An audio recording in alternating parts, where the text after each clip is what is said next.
Assalamu alaikum wa rahmatullahi wa barakatuhu. Let's look at the next question. One of you asked that, okay, you spoke against the astral projection, that Quran and Hadith has no evidence of it, and ulama strongly discourage it. So why is it that then Ibn Arabi did it? So what would you say about that? Why did Ibn Arabi did it if there is no place for that in the Quran and Hadith? Well, you got to understand Ibn Arabi, just for those of you who do not know Ibn Arabi, who is also called Sheikh al-Akbar, he was an individual that lived between 1165 and 1240 CE. He was a well-renowned Andalusian mystic, poet, philosopher, often discussed his spiritual experiences, his metaphysical concepts. When you start reading about them, some people get mistaken that he might be somebody who was looking at astral projection. However, the term astral projection, as we understand it today, it's a deliberate out-of-body experience where the soul or consciousness is believed to travel outside the physical body, did not exist in his era, in the time of Ibn Arabi. This concept was non-existent. Ibn Arabi wrote extensively about mystical experiences in his works like Futuhat al-Makkiyah, the Meccan openings, and Fusus al-Hikam, the bezels of wisdom. His descriptions of spiritual journeys were often around travel of the soul. For example, Ibn Arabi described the soul's ability to ascend to higher realms, or assessing divine knowledge and encountering spiritual realities. These journeys were deeply tied to his quest for understanding the nature of God and existence. He also considered dreams and waking visions to be significant means of divine communication. His detailed accounts of these experiences reflect states of consciousness that resemble astral travel, but again, the astral projection in its true meaning, the way it exists today, Ibn Arabi was not familiar with that stuff. And Ibn Arabi explored the concept of the barzakh, an intermediate world between this world and the Qiyamah, this world where the spiritual and physical bodies are in connection. That this realm is where modern discussions of astral projections often locate out-of-body experiences. But while Ibn Arabi's writings may align with some of the ideas that are in astral projection, but Ibn Arabi's practices and beliefs were rooted in Islamic mysticism, which is commonly known as Sufism.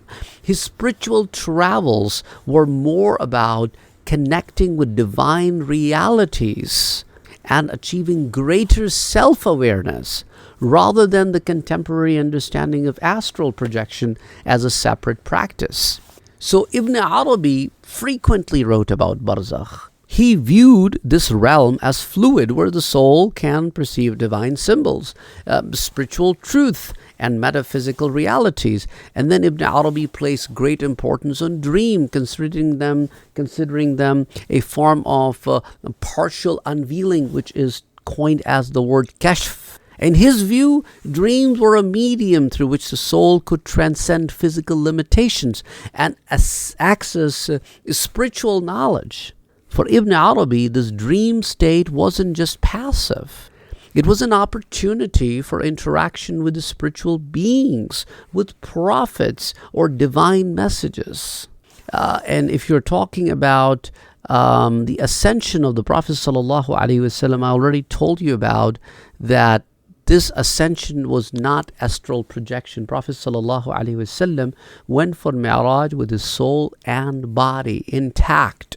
And if you're talking about the concept of Insan al-Kamil, which is central to Ibn Arabi's philosophy, which is the idea of a perfect man, an individual who has achieved complete spiritual realization and unity with the divine. In his visionary travels, Ibn Arabi often described himself striving toward this ideal, engaging with cosmic forces and divine wisdom. You see all of that, but everything is within in the alignment of Quran, within in the alignment of Islam. Though Ibn Arabi never used the term astral projection, his descriptions share some commonalities. For example, the conscious exploration beyond the body, his mystical states, which often involve traveling beyond the physical self to higher realms of existence, or encountering beings and realities like those who describe astral travel.